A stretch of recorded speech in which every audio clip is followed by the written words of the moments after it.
Okay, here we go with Emerson's Nature, 1836 essay. We're continuing with the section on idealism. We're on point one on the effects of culture. Our first institution in the ideal philosophy is a hint from nature herself. Nature is made to conspire with spirit to emancipate us. Certain mechanical changes, a small alteration in our local position, apprises us of a dualism.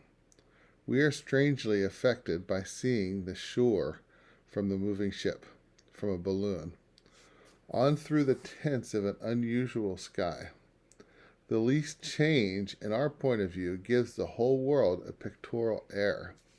A man who seldom rides needs only to get into a coach and traverse his own town, to turn the secret into a puppet show. The men, the women, talking, running, bartering, fighting, the earnest mechanic, the lounger, the beggar, the boys, the dogs, are unrealized at once, or at least wholly detached from all relation to the observer.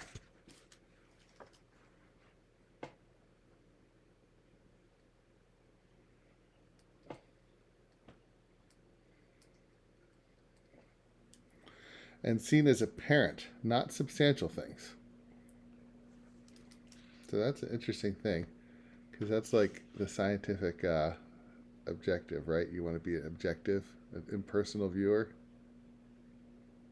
but it changes things from substantial things to apparent things. And are things more real when they're merely apparent and not substantial? I don't think so. What new thoughts are suggested by seeing a face of country quite familiar in the rapid movement of the railroad car?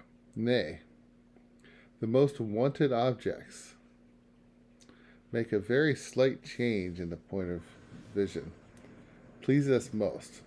In a camera obscura, the butcher's cart and the figure of one of our own family amuse us. So, a portrait of a well known face gratifies us. Turn the eyes upside down by looking at the landscape through your legs. And how agreeable is the picture, though you have seen it any time these 20 years. In these cases, by mechanical means, the suggested is suggested the difference between the observer and the spectacle, between man and nature. Hence arises a pleasure mixed with awe.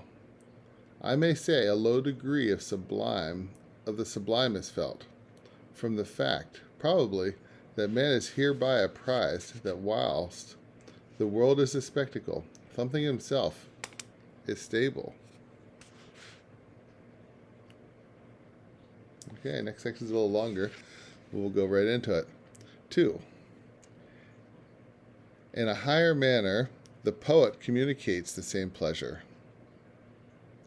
By a few strokes he delineates, as on air, the sun, the mountain, the camp, the city, the hero, the maiden, not different from what we know them, but only lifted them from the ground and afloat before the eye.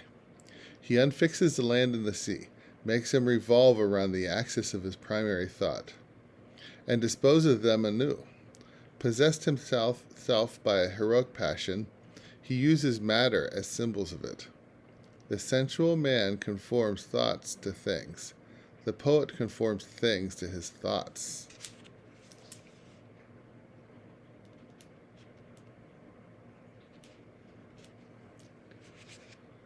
The one esteems nature as rooted and fast, the other as fluid, and impresses his being thereon.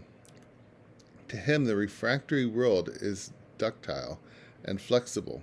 He invests dusts and stones with humanity, and makes the words of the reason. Makes them the words of the reason. The imagination may be defined to be the use which the reason makes of the material world. Shakespeare possesses the power of subordinating nature for the purpose of expression, beyond all poets.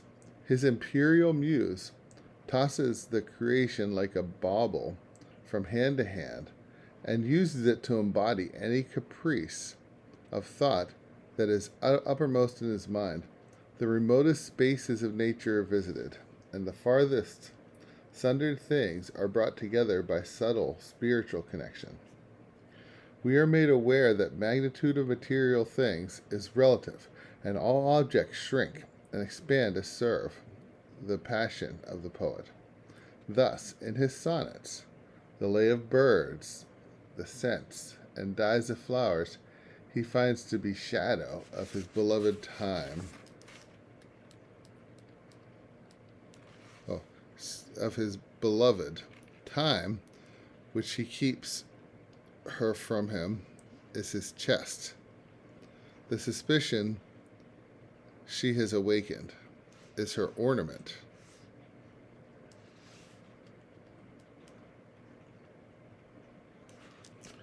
The ornament of beauty is suspect, a crow which flies in heaven's sweetest air. His passion is not the fruit of chance, it swells as he speaks to a city or a state. No, it was builded far from accident. It suffers not in smiling pomp nor falls under the brow of thralling discontent. It fears not policy that heretic, that works on leases of short-numbered hours, but all alone stands usually politic. In the strength of his constancy, the pyramids seem to him recent and transitory. The freshness of youth and love dazzles him with its resemblance to morning. Take those lips away, which so sweetly were forsworn, and those eyes, the break of day, lights that do mislead the morn. The wild beauty of this hyperbole, I may say as in passing, it would not be easy to match in literature. This transfiguration of all material objects undergo through the passion of the poet, this power which he exerts to dwarf the great, to magnify the small, might be illustrated by 1,000 examples from his plays. I have before me The Tempest, and will cite only these few lines. Ariel. The strong based promontory have I made shake, and by the spurs plucked up the pine and cedar. Prospero calls for music to soothe the frantic Alonso and his companions. A solemn air and Beth comforter to the unsettled fancy cure the brains, now useless boiled within thy skull. Again, the charm dissolves apace, and as the morning steals upon the night, melting the darkness, so their rising senses begin to change these ignorant fumes that mantle their clearer reason. Their understanding begins to swell, and the approaching tide will shortly fill the reasonable shores that now lie foul and muddy. The perception of real affinities between the events, that is to say, of ideal affinities, for those are only real, enables the poet thus to make free with the most imposing forms the phenomena of the world, and to assert the predominance of the soul.